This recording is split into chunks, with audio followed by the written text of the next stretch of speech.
When Oceanhorn 2 was originally released, its eye-catching appeal was that it mimicked the look of The Legend of Zelda Breath of the Wild while also being on mobile devices. It was no secret as it was used to launch Apple's arcade service, and with it now coming to Nintendo Switch, it struggles to stand out against its inspiration or find a voice of its own. Oceanhorn 2 actually is a prequel to the original Oceanhorn, so there's no need to go and play the first game prior to this one. You play as a young hero who was adopted by Master Mayfair after a mysterious figure hands him over as a child. Years later, the now teenage hero goes off to Outcast Island in search of a lockbox with tools he'll need to become a knight. It's during this quest that a series of events throw a wrench in the knighthood plans, leading to an invasion of the overarching kingdom. With everything in turmoil, we, along with our friends Jen and Trin, travel to the far-off islands to retrieve the elemental emblems and stop the invasion. When it comes to writing, Oceanhorn 2 does very little to stand out. Its voiceless protagonist comes off as a clone of Link, while the supporting characters do most of the heavy lifting. Their personalities and character development add some bit of investment to wanting to see the story through, but sadly I couldn't say the same for the protagonist. Across Oceanhorn 2's 10-hour story, I couldn't help but shake the inspiration that the Legend of Zelda series brought to this title, a series that arguably also doesn't get the story right most of the time. With that said, I felt that Oceanhorn 2 struggled to find its own voice with its narrative, as perhaps that's one aspect that this wasn't inspired by or influenced by. At first glance, one could see the third-person behind-the-shoulder camera view, the design style of the world and characters, and think that this is a Breath of the Wild clone. Not exactly. Oceanhorn 2 is no doubt inspired by The Legend of Zelda, but more or less it's inspired by the culmination of the series as opposed to just Breath of the Wild. In fact, this arguably feels more like Twilight Princess, but with the Breath of the Wild color palette. Now I don't want to spend the entire review comparing this to Zelda, so let's actually get into Oceanhorn 2. Oceanhorn 2 is a third-person adventure game with RPG elements in the form of upgradable tools and spells. There's a touch of puzzle solving too, through environmental puzzles and dungeons attached to finding each of the elemental emblems. As with most adventure games, we start off with a limited number of tools and abilities that get progressively more expansive with every new setting explored. In terms of combat, we can swing our way through enemies with our sword and shield. These items can be upgraded using shards found during the campaign for a buff against foes.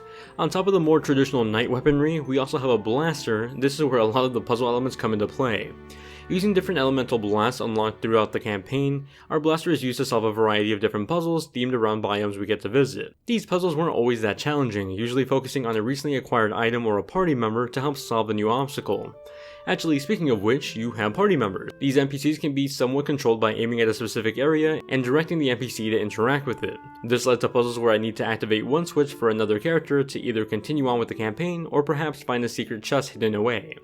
While the puzzles didn't always challenge me, finding those secret collectibles did, and I enjoyed the spark and curiosity, getting me to look around every nook and cranny for something hiding away. If an adventure game can entice you to do that much, I think it succeeds at least in some shape or form. Speaking of succeeding, boss fights. Boy do they succeed. Where a lot of the standard enemies were alright, usually hit or miss, the boss fights are where a lot of the creative effort went into. Anytime I got close to approaching a boss fight, I got excited at the prospect of fighting something different, something that required a puzzle in itself to figure out how to defeat. That approach was the cherry on top of this game for me, and something I sought more of in the long run.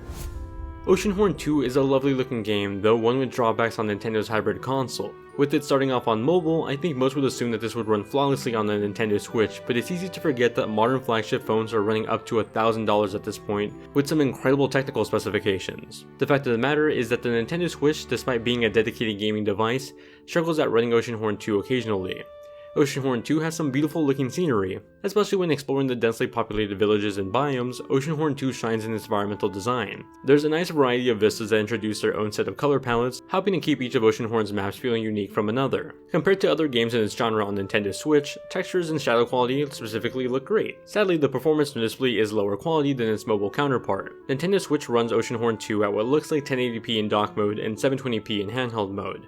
While the resolutions are impressive, the frame rate hovers around 25 to 30 FPS depending on how intensive the scene or how densely populated the area is. For example, like the initial invasion, the Switch struggled to maintain its consistent frame rate. There's also quite a few examples of poppin', something that normally doesn't bother me if it just happens a handful of times, but in Oceanhorn 2, it seemed more consistent, especially during cutscenes that just took me out of the game. Initially, I thought that Oceanhorn 2's soundtrack was fine. I didn't think it was amazing, but certainly not bad by any means. What did end up making it worse though was its consistent playback, making the background tunes feel like they lacked variety.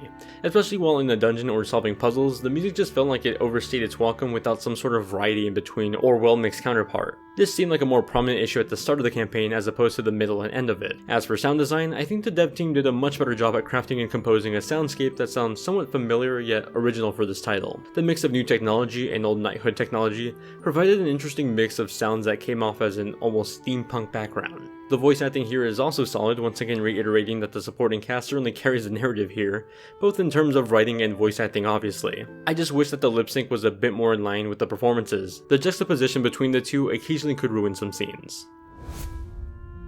I might have sounded a bit overcritical with this review, but I think that's in part because of how much inspiration this game has, and yet the originality it strives for as well. It's an internal struggle that I think is felt in every aspect of this title. While yes, it feels and even looks like The Legend of Zelda in many instances, it doesn't do it all that well instead of copying the core mechanics and not really finding its own way to shine, whether that's with a different story, new mechanics, or a completely different cast. Oceanhorn 2 to me feels like a husk, something that copied down the bullet points on a series but didn't find its own soul to back it up. Oceanhorn 2 is an alright adventure game for Nintendo Switch, but with it so inspired by Zelda and lacking solid original ideas, it's hard to sit here and tell you that you should pick this up over Breath of the Wild or Link's Awakening, even at half the price. Thank you all very much for watching this review. If you enjoyed it and found it useful, then be sure to subscribe and give the video a like, and stay tuned because later this week I'll be reviewing the new Pikmin 3 Deluxe for Nintendo Switch along with a few other next gen surprises. I'll see you all in the next one.